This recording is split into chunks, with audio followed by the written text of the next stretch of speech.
ప్రభు నామమున మీ అందరికీ వందనాలు.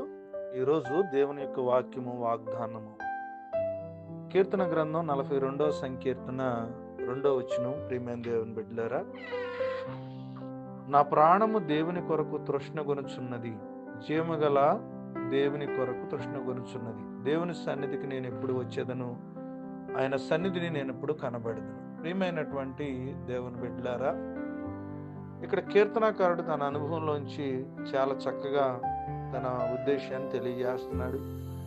దేవుని సన్నిధి మీద, దేవుని మందిరం మీద ఆయనకున్నటువంటి తహతహలాడేటువంటి తత్వాన్ని, తన అంతరంగం ఎంతగా దేవుని కోసం ఎదురు చూస్తుందో ఈ యొక్క వచనం ద్వారా ఆయన మాట్లాడుతున్నాడు.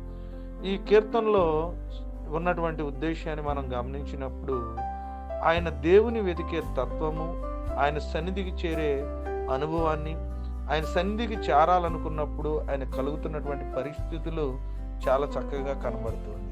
ఈరోజు చాలామంది దేవుని సన్నిధిని నిర్లక్ష్యం చేస్తారు. దేవుని మందిరం అంటే సరైనటువంటి ఆలోచన ఉండదు, దేవుని మందిరంకి వెళ్ళాలన్నటువంటి ఉద్దేశం ఉండదు. ప్రియమైనటువంటి దేవుని బిడ్డ, కానీ నిజమైనటువంటి దేవుని ఎరిగినటువంటి వారు, దేవుని సన్నిధిలో ఉన్న అనుభవాన్ని తెలిసిన వారు, దేవుని సన్నిధిలో ఉన్న సమృద్ధి తెలిసిన వారు, దేవుని సన్నిధిలో ఉన్న సంతోషం తెలిసిన వారు, దేవుని సన్నిధిలో ఉన్న ఆనందం తెలిసిన వారు ఆయన సన్నిధికి వెళ్ళాలని ఒక ఆశ, ఆలోచన కలిగి ఉంటారు. ప్రియమైన దేవుని బిడ్డలారా, దేవుని సన్నిధికి వెళ్ళాలన్న ఆలోచన, ఆశతో మనం వెళ్దాం. ఆయన సన్నిధికి ఎప్పుడు వెళదాం అన్న ఆశతో మనం పరిగెత్తుదాం. దేవుడు మన ఆశను నెరవేర్చి, నీకున్నటువంటి ఆశని బట్టి, సంతృప్తిని బట్టి దేవుడు మన దీవించబోతాడు. ఈ కొద్ది మాటలు దేవుడు మన వెనుకల్లో ఫలించి ఆశీర్వదించును గాక. ఆమె ప్రార్థన చేసుకుందాం, తల్ల వంచుకుందాం. అత్యున్నత సింహాసనాసీనుడా, సర్వాధికారి, నిరంతరము స్తోత్రార్హుడైన మా తండ్రి, మీ ఘనమైన ప్రశస్తమైన మహిమగల నామాన్ని బట్టి మిమ్మల్ని ఎంతగానో స్తుతిస్తూ ఉన్నా. ఈ రాత్రికాల సమయంలో రాత్రంతా కాచి కాపాడి మరొక శ్రేష్టమైనటువంటి దినాన్ని మా జీవితంలో మీరు అనుగ్రహించినందుకు మీ స్తోత్ర. రాత్రంతా కూడా మీ యొక్క కృపా బాహుళ్య చేత, మీ సన్నిధి చేత మమ్మల్ని బలపరిచి, నాయన ఎటువంటి ఇబ్బందులు లేకుండా అందరినీ సజీవులు ఉంచి మరొక దినాన్ని ఇచ్చినందుకు మీ స్తోత్ర.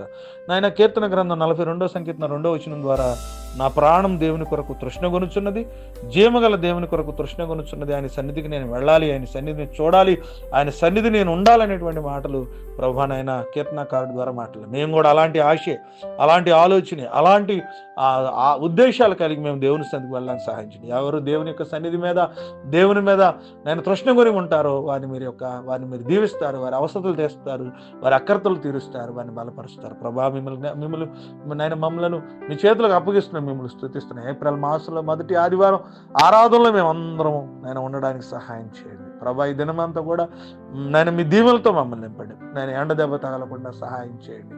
మీ కృపా బాహుళ్యత మాకు అనుగ్రహించండి. జన్మదినాలు, వివాహ దినాలు, ఈ రోజు ఉన్నటువంటి ప్రత్యేక కార్యక్రమాలు, ప్రార్థనలు, కూడికల్లో మాకు తోడుకోండి. ఈ రోజు అంతా కూడా మీ కృపా కాపుదలిచ్చి మమ్మల్ని నడిపించి, మీ సన్నిధిని బట్టి మమ్మల్ని సంతృప్తి పరిచి బలపరుస్తారని, మీ సన్నిధిలో ఉన్న వారికి నిత్యమైన దీవులతో నింపుతారని నమ్ముతూ ప్రార్థన చేస్తున్నామని అడుగుతున్నాం తండ్రి.